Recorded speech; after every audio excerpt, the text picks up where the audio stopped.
and welcome to my new series, the Dissertation Diaries. We're currently at week 1, so due to other assignments and work, I actually only have about a month and 10 days until my entire dissertation is due. And in that time we have to put together a literature review, analyse the findings, basically write up the entire dissertation. So I thought this would make a really interesting video series across week by week, a bit of a vlog, a bit of an update as to what my plan of action is and what we're actually doing.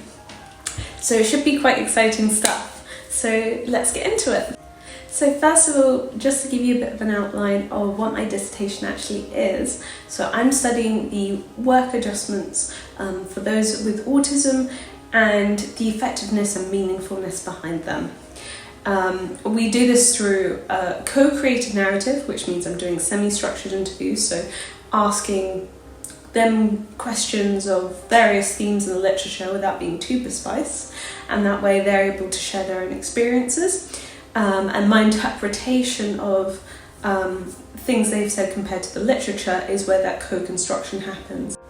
So what inspired this dissertation was there's a lot of media coming out about EDI in the workplace policies, and I really wanted to understand the effectiveness and whether there's a gap between the rhetoric and the actual implementation, especially since I can draw upon my own experiences in the industry and what's good and what's bad about the industry experiences I've had.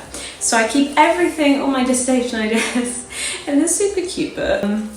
Obviously I wouldn't take this in sort of a work environment, but I love how I have like data ethics, philosophy at PhD level, and then not a PhD level because it came from the PhD module, and yeah, and then it's just my dissertation stuff. So I've sorted out the sort of mechanism for how I'm understanding the themes, and I've gone through the literature, but it is really all the hard stuff, to be honest, to do left in the dissertation. Let me run you through a couple of the foundations of a dissertation for those that are new or perhaps starting to do their dissertation this year or next year, or just interested about the experience of doing it, really.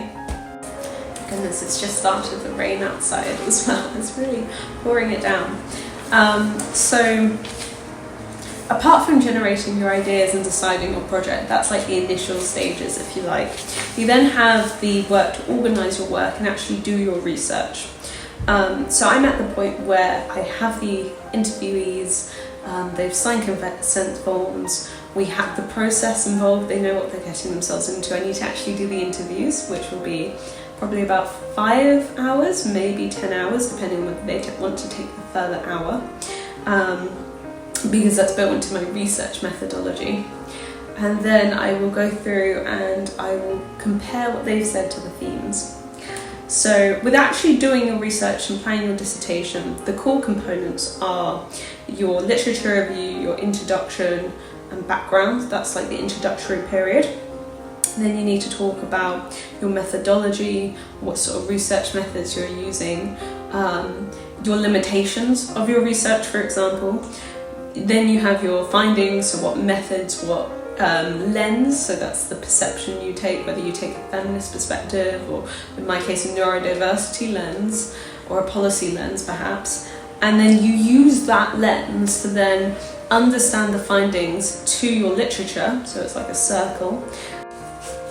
And then all you need to consider is your referencing and the editing and checking with your supervisor.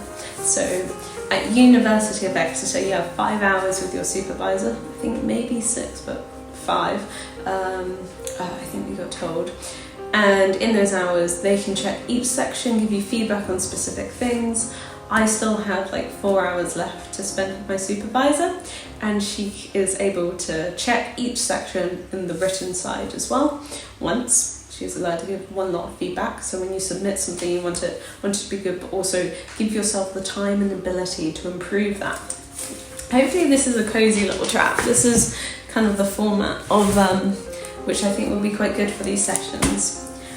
Hopefully this is a cozy little chat. This is sort of the vibe and format I'm going for these sessions. and I just want it to be a bit more, I don't know, more accessible and more less scary perhaps in terms of approaching quite difficult topics like a dissertation. I then have a couple of recommendations. Since it's week 1, I'll go through a couple of the books I found helpful. We have the student phrase book. This has probably been, I had this in first year, and honestly I didn't think I would use it massively, but it's been really, really helpful, and I've consistently got firsts throughout university, especially in essay stuff. And I do think that reading books and having access to reference books like this, I've been able to improve my articulation of my ideas, which has subsequently increased the grade because it's just more understandable in terms of marking it. So for example, preponderance. Can I say it? No. But I can write it, and that's what matters. Superiority in power, importance or amount, or I might say there might be a predominance in the literature of like egocentric views in the age of Gen Z and the internet. Stipulate, to specify, require, demand, necessity. And I've gone through and I've just colour-coded each of these, so I know which ones are dissertation, essay, assignments. Next we have the How to Write Your Dissertation book, and you would have seen I had the green 3rd edition one as well. I find this really useful for an overview. You notice there's actually one sticky in here, and that's for the methodology section and planning the research, in addition to just outlining the main components of your dissertation. I know these are quite expensive, but I do think they're worth the investment, because unlike what you might find online, and I'm not trying to approach this video as here's an in-depth view of how to write your dissertation, it's more a bit of a chat about things that you might miss or not include. And especially in subsequent weeks, I'll be able to go through and review some interesting ideas, interesting concepts, and perhaps some things that just boost your grade a bit. Like, for example, talking about your own biases and your methodology. That's something that's considered more beyond undergraduate level, for lack of a better word, because you're aware of your own limitations as a researcher.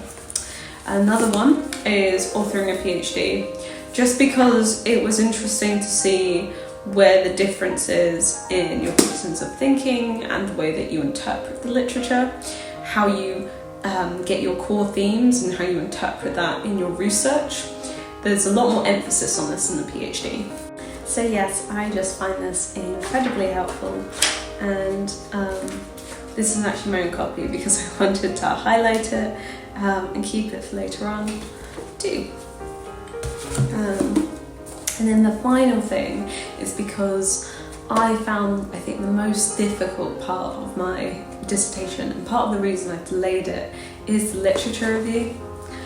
I found it so difficult to have to really focus in laser-like on 3, maybe 4 themes, concepts, everything in that. And it's quite difficult really because you want to do everything, to actually narrow down that research funnel. And that's where those critical skills and the analysis side really comes into it, because you're actually having to critically think, does this need to be in here? Does it contribute to my argument? Everything in your literature review you should reference to in your findings and your conclusion. It's not meant to be disjointed. It's not a challenge to see how much you know about the topic or the subject that you're doing. It's really just a demonstration that you are aware of the key components that influence your research and your research outcomes, which is why it's so core to getting that first step of the literature review right. Let's get this finished, and thank you so much for coming on the journey. Have a lovely week.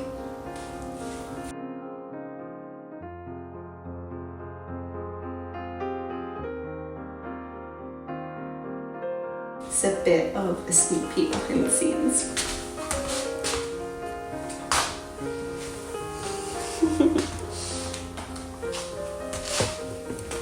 I'll clear it up now.